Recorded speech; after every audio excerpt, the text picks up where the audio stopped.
โดยสวัสดีมื้อนี้จะมาแนะนำเกี่ยวกับการสร้างมีaccount ของ Mi Home เลยแอปตัวนี้จะเป็นแอปของการตั้งค่า Wi-Fi หรือว่าเครื่องมือของ Xiaomi ต่างๆเนาะโดยให้เรากดเข้ามานี้แล้วเลือก Region ตัวนี้ให้เลือกเป็น Mainland China เลยเนาะตัวนี้สำคัญเนาะถ้าบ่เลือกเป็น Mainland China ตัวนี้เซ็นตัวอย่างว่ากล้องหรือว่า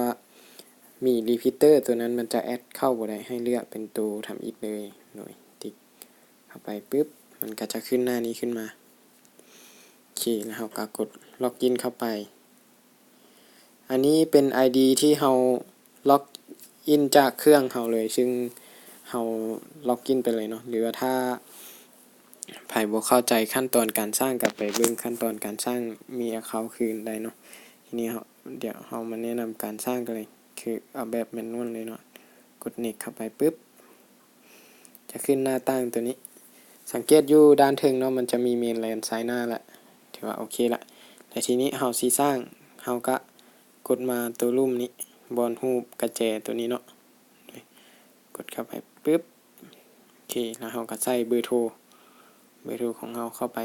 แต่ทีนี้ของเราแม่นเราเคยสร้างมาก่อนละมันจะบ่ให้เราสร้างซ้ำอีกเทื่อนึงเด้อมันมีแต่ต้องนั้นนี่คือเบอร์นี้เนาะแล้วก็พาสเวิร์ดใส่พาสเวิร์ดเข้าไปโอเคตัวนี้บังไว้ก่อน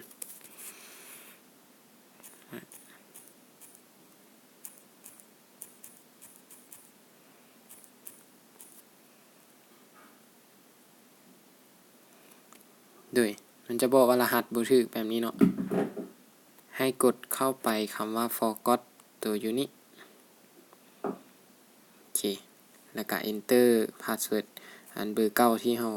สร้างเคยสร้างเนาะเข้าไปแล้วก็กด next โอเค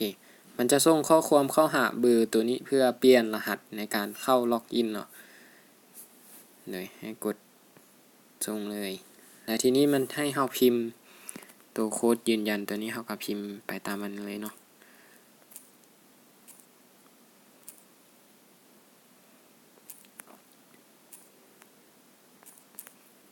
โอเคแล้วก็รอถ้ามันส่งรหัสเข้ามาหาเบอร์ของเราเลยโอเค375738โอเค3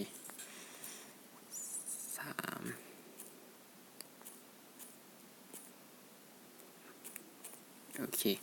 ก็พิมพ์รหัสตัวนั้นใส่แล้วก็กด submit และมันให้เราตั้งพาสเวิร์ดใหม่เนาะตอนนี้เราก็ไปใส่พาสเวิร์ดใหม่โอเคตัวนี้บังไว้ก่อนเด้อตัวนี้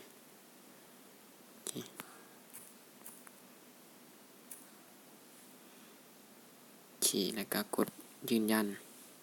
โอเคสำเร็จเรียบร้อยแล้วเนาะรหัสเราก็ถูกเปลี่ยนแล้วก็สามารถกดล็อกอินเข้ามาใส่ได้เรียบร้อยแล้วเนาะนี่โอเคทีนี้เรามาใส่พาสเวิร์ดคืนอีกเท่านึง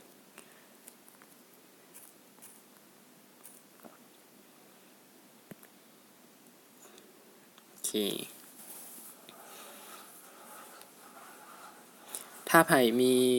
Gmail หรือว่าเป็น VZ ก็ใส่ตัวนั้นตั้งค่าเลยก็ได้เนาะสำหรับ account ของ Mi Home ก็ง่ายๆเนาะถ้าใส่ตัวนั้นก็รหัสเดียวกับตัวแอปของเราเลยแต่ทีนี้เราใส่เป็นเบอร์โทรสร้างเอาเนาะเพื่อง่ายเวลาเราขี้ลืมเนาะมันจะส่งกลับมาหาเบอร์อีกทีนึงอันนี้ก็ยืมเบอร์เขาเอามาใส่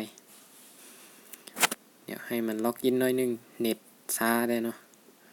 โอเคเรียบร้อยละเราก็มีแต่กดยอมรับทีนี้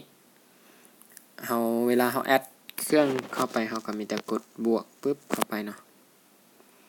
เดี๋ยวมันจะมีอยู่2วิธีที่1คือเปิดบลูทูธก่อนเนาะเดี๋ยวแล้วก็กดยอมรับไปโอเค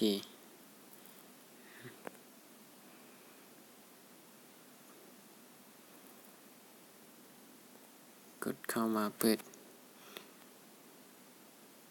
ตัวนี้ยอมรับแล้วก็กดกลับคืนมาโอเคกดบวกสแกนเอาตัวนี้ก็ได้เนาะมันจะขึ้นชื่อของ สินค้าที่เราซื้อมาหรือว่าเรากดแอดเอาแบบนี้ก็ได้แล้วเราก็ไปเลือกกล้องบ่หรือว่าเลือกเอาพวก Wi-Fi พวกนั้นก็เลือกเอาอยู่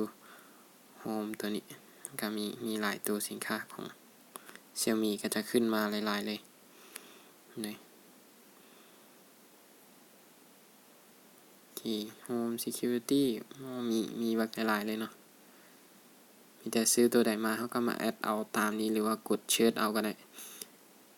เลยสำหรับวิดีโอนี้ก็จบเพียง